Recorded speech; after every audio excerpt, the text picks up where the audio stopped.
Hey you guys, welcome to the Weekly Bump. Thanks so much for being here. I'm going to talk about the Disclosure Conference that I haven't kind of said anything about lately, so I'm going to talk about it, and I'm also going to talk about the European tour today. And I'm getting that organized for reals. I'm definitely getting that organized. So it's going to be a good thing for me. More so, it's more for me. But we have a lot going on in our lives, so let's talk about that. All right, I was shuffling just before I turned on the camera. We got 3 cards coming out. We got the Hanged Man, we got the Six of Wands, and we got the Three of Pentacles. Sorry for the glare. Okay, so these cards are so wonderful for a Virgo season. You know, we're on track, we're moving forward, we have progress, we have people in our corner, people that want to be a part of what we have going on. Three of Coins is about collaboration and creativity. It's about discussing. It's about bringing proposals to the table and figuring out how we can make it work. I don't suspect that things are going to start happening right away. Okay?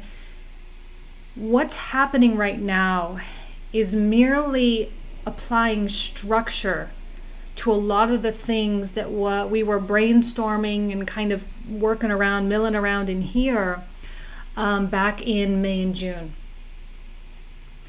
May and June, we had the Uranus transit, we had Gemini season, and these are agitated things, right? Agitated placements, agitated transits, where we have so much energy, we have this urge to make something happen, we get restless, we get anxious, we are like, I want to go, I want to go, I want to go.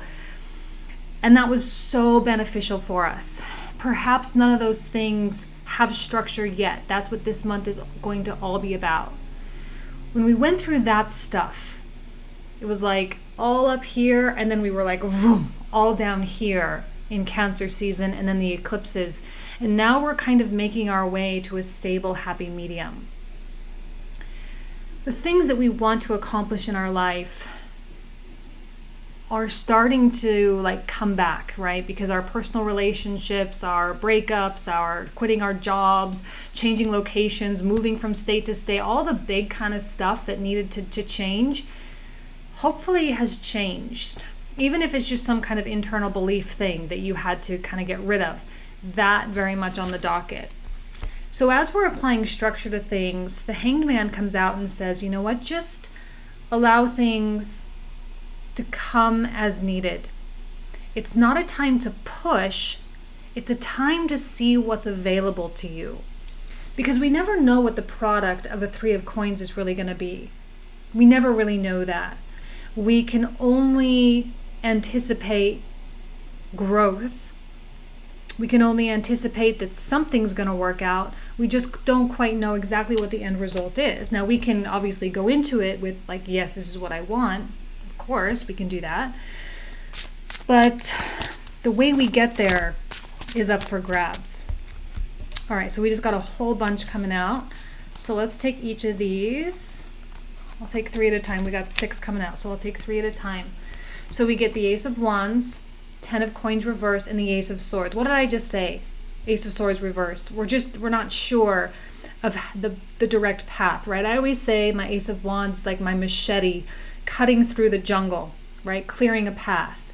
Well, if that machete is currently at rest and we're not utilizing it or we're not ready for it, that path won't become clear. However, new doors are going to be opening, right? We don't want to just start hacking through the jungle without knowing really where we're going. For those of you who have career goals, now is a time to just open yourself up to any and all, period.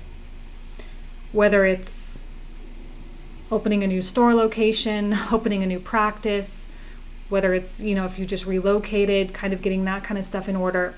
Financials at this particular point in time, I suspect, are also at the top of your mind.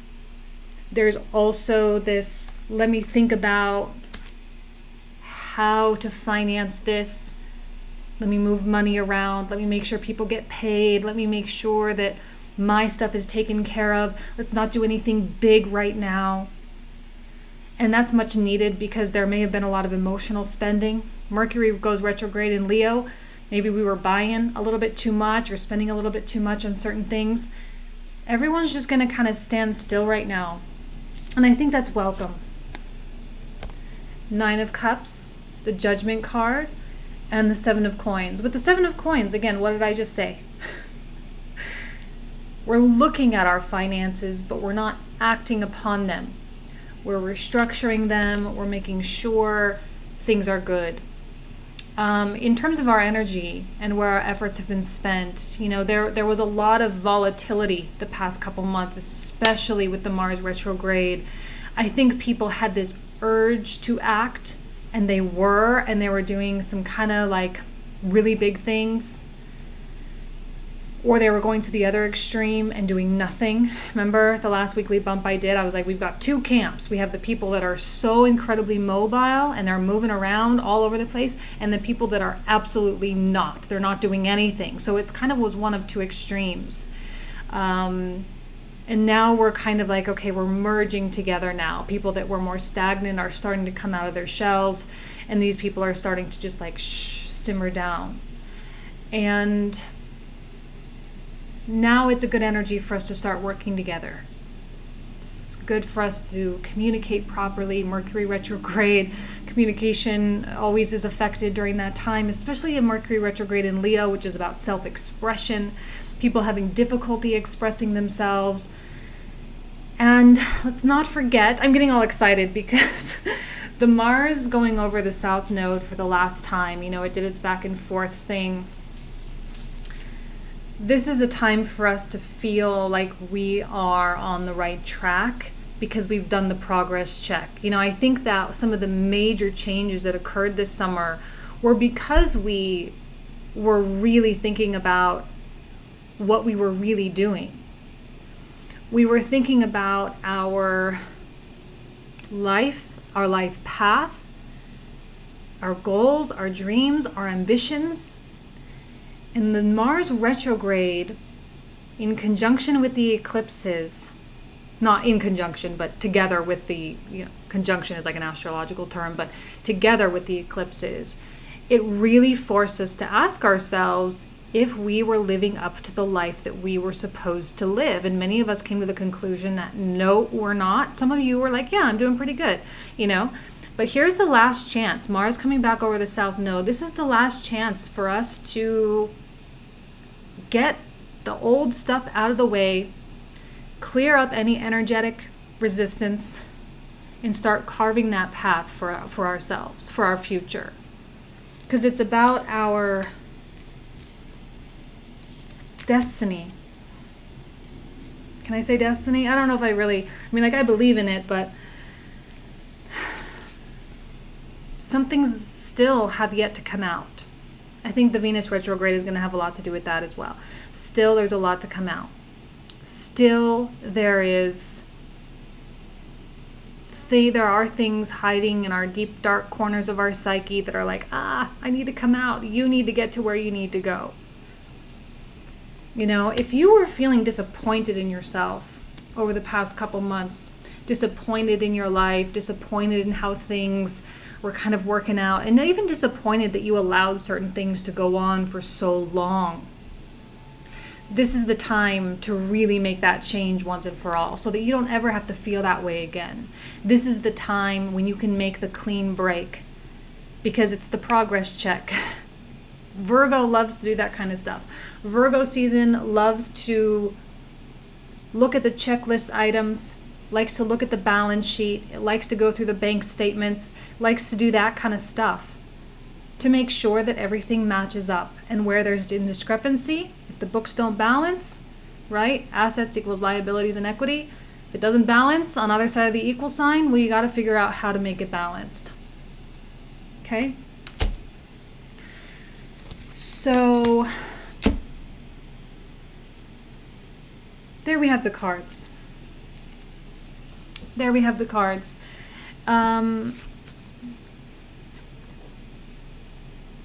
I feel like now is a time to really just not worry about a lot of stuff.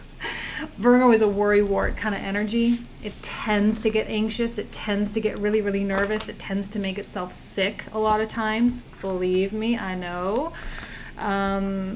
It tends to have insomnia, not sleeping very well, all that kind of lovely stuff. So the more you can disconnect from the day-to-day, the more you can disconnect from all the demands that people require of you, and take a moment, 10 minutes, 15 minutes, an hour, if you can, to meditate, go to that private place, just to really help keep things in perspective. I think that's one of the hardest things that we as humans in today's day and age really need to do, is just keep things in perspective. Will be really beneficial for you. Now, I went to that disclosure conference, and I was kind of, I don't want to say disappointed, that's not the right word to say, but I was like really hoping for more information. I felt like there was a lot of that stuff that I kind of already knew. Like if you read The Law of One, you know everything. And I didn't actually, they talked a lot about The Law of One. And it bothers me a little bit that it's become kind of like this Bible, this like religious text. And like I read it and I was really moved by it. And in a way, a lot of the philosophies I will, live my life by because I agree with them and they are very much in line with a lot of the ancient teachings. But I also don't necessarily feel that it's necessary to put this on a pedestal either. A lot of people talked about just the service to others concept. The concept of giving, the concept of constantly being available to the community and how important community is. That's a concept that has been slapping me across the face the past couple months as well, which is one of the reasons why I wanted to do this European tour, because I do have a very difficult time making heart-to-heart connections with others. Women especially have very difficult relationships with women. And I'm hoping to change that, to actively rectify that kind of stuff and to work through that stuff in my own life. Now, one of the things that I will say was very powerful, at the end of the conference, they sat all the speakers down, Corey Good, David Wilcock, yes, the big people, Emery Smith, but also like John, oh my God, I don't even remember these names. I should have pulled them up before I started talking. Totally can't do it. But they asked them, what does disclosure mean? And the thing, I'm talking really slow, I'm sorry. I realize this. The thing that really hit me was disclosure on an individual level and truly operating with the perception and the understanding of the microcosm within the macrocosm, which is something we all say and we all understand, but when we live a life accordingly, it really changes or alters the meaning behind our actions.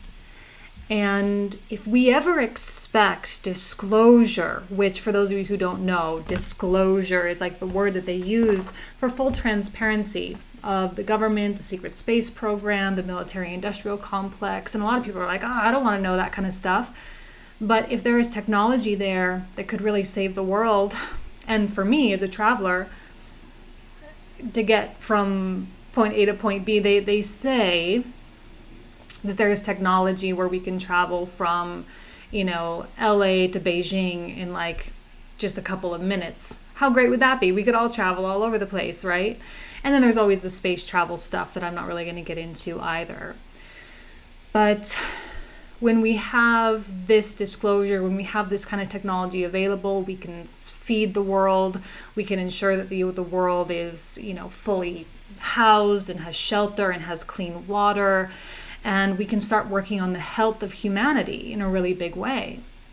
But if we were to ever expect disclosure from a gigantic entity like the military-industrial complex, we must then also live a life in disclosure ourselves, where our inner self, our inner secrets, the pains, the sufferings, whatever it is, they do need to come out.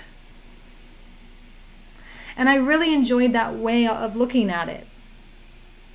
Because even just in our interpersonal relations, if we expect something from another person, we then in turn must also do that thing.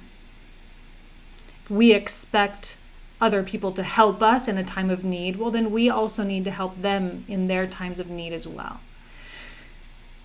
And it was fitting because I did that audio, that podcast recording, my Scorpio one that I did, where I talked about kind of I call it sex, boys, and other Scorpio shit, right? My spiritual initiation is what I called it. And it was so fitting because it was just right after I did that, a couple weeks after. And that was sort of my first step in living a life of full disclosure. Just the biggest takeaway for me from that conference. That was the biggest takeaway. There was also a man, oh gosh, I really should have pulled this up. His name, they called him Dr. Sam. I don't remember his last name. He's from Bosnia.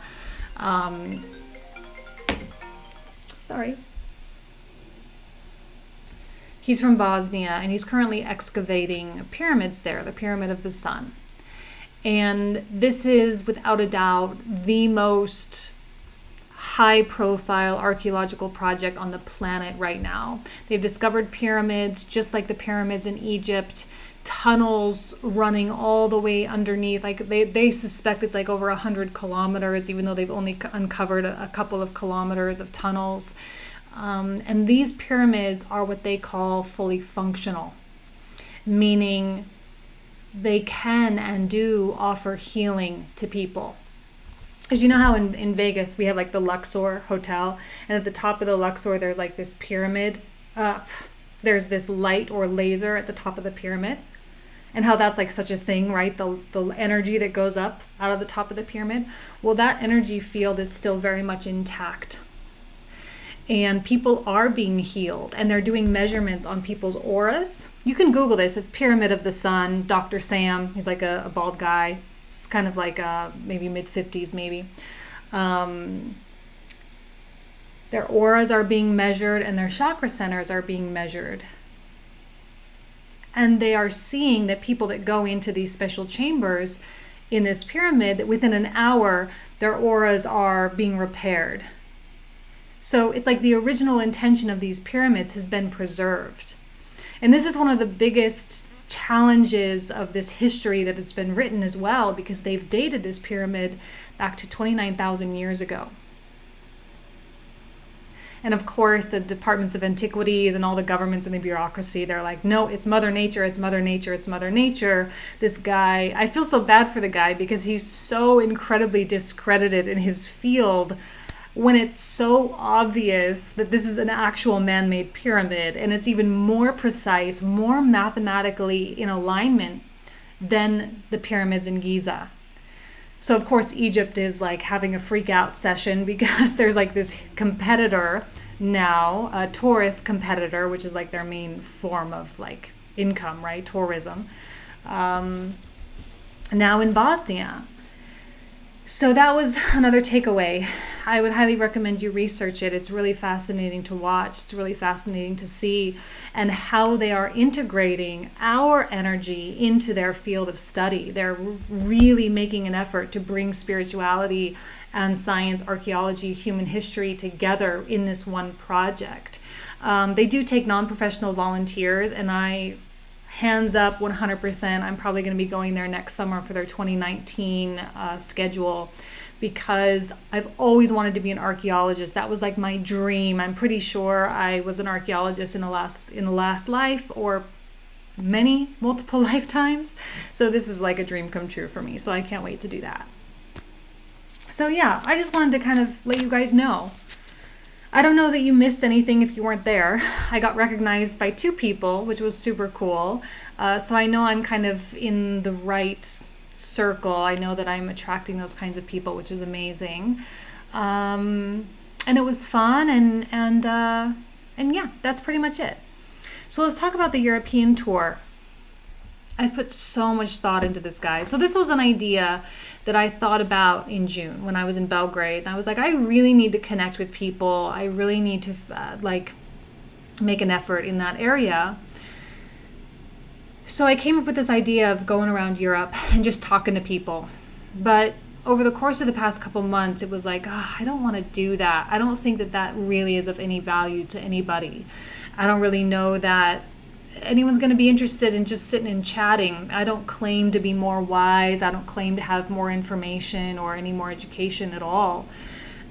So that wouldn't be very valuable, I don't think.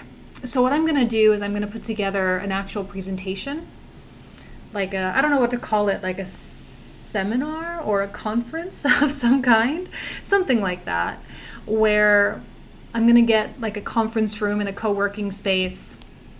And it will be a significant presentation, like 3 to 4 hours long. We'll talk all about 2019, what we can expect, what kind of energies we can expect to go through. We'll pull in the tarot cards. We'll work with the tarot cards. We'll do some intuitive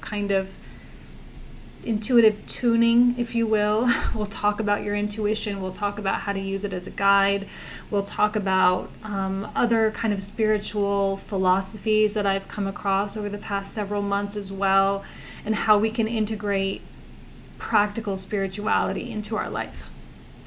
Excuse me. Practical spirituality into our life.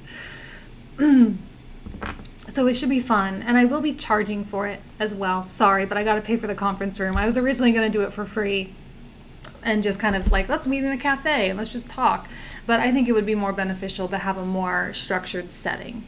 So this is kind of the essence of what Virgo season does, right? All the ideas of what we had going on in May and June, we connected with those things. We had to really think about them.